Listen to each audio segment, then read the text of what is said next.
প্রিয় শিক্ষার্থীরা কেমন আছো? আশা করি ভালো আছো। আজকে অর্থনীতি প্রথম পত্রের তৃতীয় অধ্যায় থেকে মাত্রাগত উৎপাদন সম্পর্কে তোমাদেরকে কিছু ধারণা দিব। প্রথমেই পড়াচ্ছি মাত্রাগত উৎপাদন।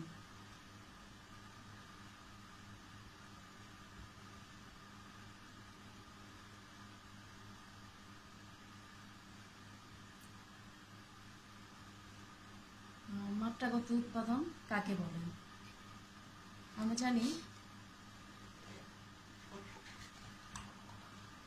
জানি উৎপাদনে দুটো উপকরণ রয়েছে স্বল্পকালে, সেটা একটি হচ্ছে পরিবর্তনীয় উপকরণ আর একটি হচ্ছে স্থির উপকরণ। কিন্তু মাত্রাগত উৎপাদনটি হচ্ছে দীর্ঘকালীন উৎপাদন ব্যয়ের সাথে সম্পৃক্ত, অর্থাৎ দীর্ঘকালে শুধুমাত্র পরিবর্তনীয় উপকরণগুলোই রয়েছে, কোনো স্থির উপকরণ নেই। তাহলে মাত্রাগত উৎপাদন কাকে বলে? উৎপাদনের উপকরণকে যে হারে পরিবর্তন করা হয় বা যে হারে নিয়োগ করা হয়, উৎপাদনও যদি ঠিক সেই একই আকারে পরিবর্তন হয় তবে তাকে মাত্রাগত উৎপাদন বলে। তো মাত্রাগত উৎপাদন হচ্ছে কয় প্রকার? মাত্রাগত উৎপাদন 3 প্রকার। প্রথম হচ্ছে ক্রমবর্ধমান,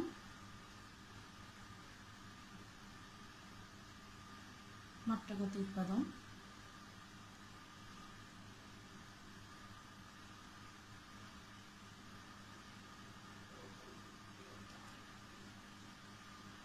দুই নম্বরে হচ্ছে ক্রমহ্রাসমান,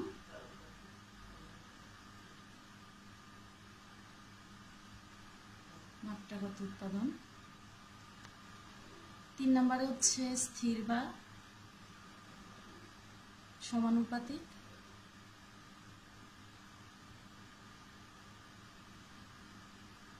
মাত্রাগত উৎপাদন। তাহলে এখন প্রথমে আমি চিত্রের সাহায্যে ব্যাখ্যা করছি ক্রমবর্ধমান মাত্রাগত উৎপাদন।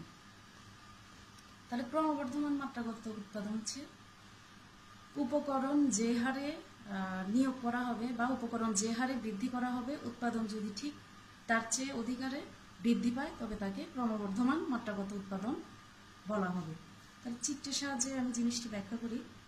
যেহেতু মাত্রাগত উৎপাদন দীর্ঘমেয়াদী উৎপাদন ব্যয়ের সাথে সম্পৃক্ত, তাহলে আগেই বলেছি দীর্ঘমেয়াদী সবগুলো উপকরণই হচ্ছে বা সবগুলো ব্যয়ই হচ্ছে পরিবর্তনীয় উপকরণ। তো আমরা এক্ষেত্রে হচ্ছে দুটো উপকরণ নিয়োগ করে থাকি সাধারণত, একটি হচ্ছে শ্রম আর একটি হচ্ছে মূলধন।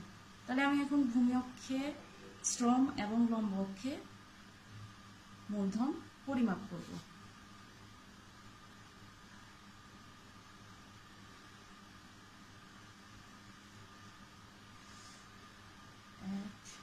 দুই তিন,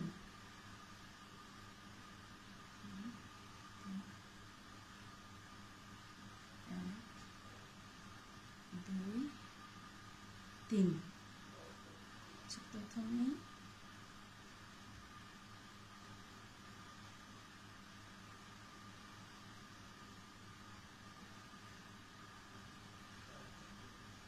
আমি প্রথমে চিত্রটা এঁকে নিই, তারপর তোমাদেরকে ব্যাখ্যা করব পরে।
আচ্ছা দেখো, ভূমি অক্ষে শ্রম এবং লম্ব অক্ষে আমি মূলধন পরিমাপ করলাম। তাহলে 1 একক শ্রম এবং 1 একক মূলধন মিলে এখানে হচ্ছে পাওয়া গেল হচ্ছে 10 একক উৎপাদন।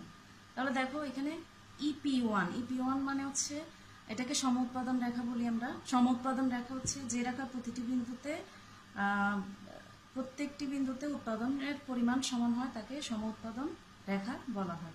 তাহলে 1 একক শ্রম এবং 1 একক মূলধন মিলে আমরা কত একক উৎপাদন পেলাম? 10 একক উৎপাদন পেলাম। এখন আমরা 1 একক শ্রম এবং 1 একক মূলধন বৃদ্ধি করেছি, অর্থাৎ 1 একক শ্রম এবং 1 একক মূলধন বৃদ্ধি করার কারণে এখানে উৎপাদনের পরিমাণ বৃদ্ধি পেয়ে হওয়ার কথা হচ্ছে 20 একক, কিন্তু আমরা এখানে দেখতে পাচ্ছি উৎপাদনের পরিমাণ 25 একক, অর্থাৎ উপকরণ যে হারে নিয়োগ করলাম উৎপাদন তার চেয়ে অধিক হারে বৃদ্ধি পেল।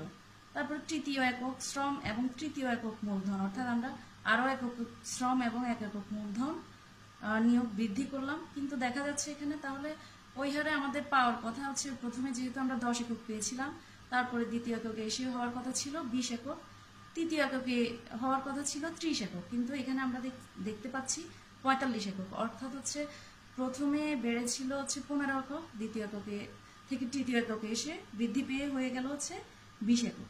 অর্থাৎ দেখা যাচ্ছে আমরা উপকরণ যে হারে বৃদ্ধি করছি উৎপাদন তার চেয়ে অধিক হারে বৃদ্ধি পাচ্ছে, তাহলে এটাকে আমরা ক্রমবর্ধমান মাত্রাগত উৎপাদন বলতে পারি। এখন 2 নম্বরে আসি, ক্রমহ্রাসমান মাত্রাগত উৎপাদন। তাহলে ক্রমহ্রাসমান মাত্রাগত উৎপাদন কাকে বলে? তাহলে উপকরণ যে হারে নিয়োগ করা হয় উৎপাদন যদি তার চেয়ে কম হারে বৃদ্ধি পায় তবে তাকে আমরা ক্রমহ্রাসমান মাত্রাগত উৎপাদন বলতে পারি। তাহলে বিষয়টি আমি চিত্রের সাহায্যে একটু ব্যাখ্যা করি।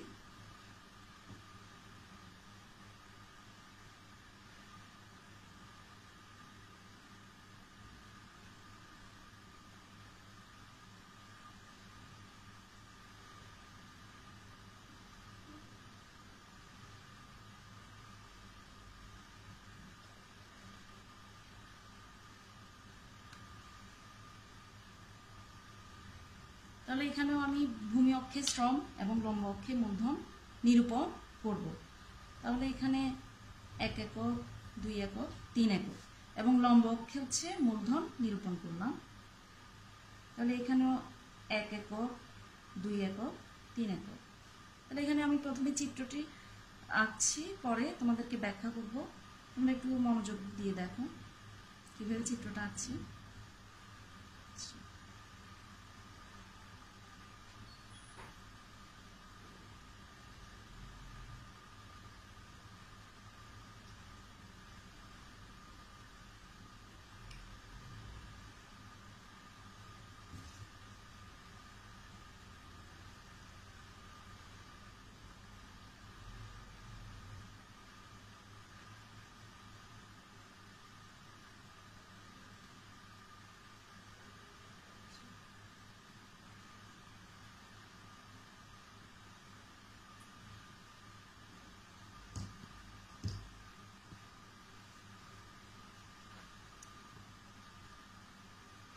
আচ্ছা, এখানে আলোচনা করছিলাম ক্রমহ্রাসমান মাত্রাগত উৎপাদন। তাহলে এখানে আমি ভূমি অক্ষে শ্রম এবং লম্ব অক্ষে মূলধন চিহ্নিত করলাম। তাহলে প্রথমে 1 একক শ্রম এবং 1 একক মূলধন মিলে আমাদের উৎপাদন হলো হচ্ছে 10 একক। তাহলে এটা কিসের মাধ্যমে দেখানো হচ্ছে? এটা হচ্ছে EP1 অর্থাৎ সম উৎপাদন রেখা। তাহলে সম উৎপাদন রেখার প্রত্যেকটা বিন্দুতে উৎপাদনের পরিমাণ সবসময় সমান হয়ে থাকে। তাহলে এখন 1 একক শ্রম এবং 1 একক মূলধন বৃদ্ধি করলাম। তাহলে বৃদ্ধি করাতে তাহলে প্রথমে যদি আমাদের 10 একক উৎপাদন হয়ে থাকে তাহলে এখানে হওয়ার কথা হচ্ছে 20 একক উৎপাদন, কিন্তু আমি দেখতে পাচ্ছি এখানে 20 এককের পরিবর্তে এখানে হচ্ছে 15 একক, অর্থাৎ উপকরণ আমি যেই হারে নিয়োগ করলাম তার চেয়ে উৎপাদন কম হারে বৃদ্ধি পেয়েছে। তৃতীয় এককে এসে দেখা যাচ্ছে আমি আরও 1 একক মূলধন বেশি এবং 1 একক শ্রম বৃদ্ধি করলাম, তাহলে এখানে পাওয়ার কথা আমার 30 একক, কিন্তু আমি এখানে দেখতে পাচ্ছি বৃদ্ধি পেয়ে 15 একক থেকে হলো 18 একক, অর্থাৎ ক্রমান্বয়ে উৎপাদন বৃদ্ধির পরিমাণ কমে আসছে। তাহলে এই জন্য এটাকে ক্রমহ্রাসমান মাত্রাগত উৎপাদন বলে। তাহলে ক্রমহ্রাসমান মাত্রাগত উৎপাদন কাকে বলে? উপকরণ যে হারে নিয়োগ করা হবে উৎপাদন যদি তার চেয়ে কম হারে বৃদ্ধি পায় তবে তাকে ক্রমহ্রাসমান মাত্রাগত উৎপাদন বলে। আশা করি তোমরা বুঝতে পারছো, দেখতে পাচ্ছ। আচ্ছা, এখন 3 নম্বর হচ্ছে স্থির বা সমানুপাতিক মাত্রাগত উৎপাদন, অর্থাৎ এটা স্থির বা সমানুপাতিক। সমানুপাতিক বা অর্থ হচ্ছে সমানভাবে বৃদ্ধি পাওয়া, অর্থাৎ উপকরণ যে হারে নিয়োগ করা হবে উৎপাদনও যদি ঠিক একই হারে বৃদ্ধি পায় তবে তাকে স্থির বা সমানুপাতিক মাত্রাগত উৎপাদন বলা যাবে। তাহলে বিষয়টি চিত্রের সাহায্যে আমি একটু ব্যাখ্যা করি।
আচ্ছা, এখন ব্যাখ্যা করছি স্থির বা সমানুপাতিক মাত্রাগত উৎপাদন।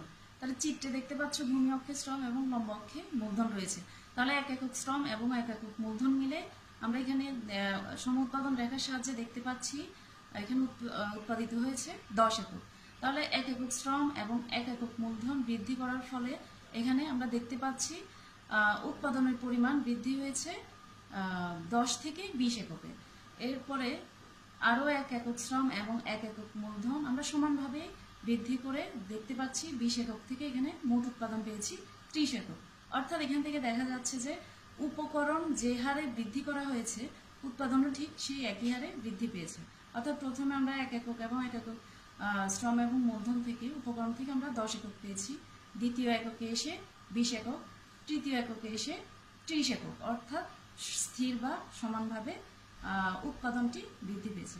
তাহলে আশা করছি তোমাদের বিষয়টি বুঝতে খুব একটা সমস্যা হয়নি। আচ্ছা, এখন আমি একটি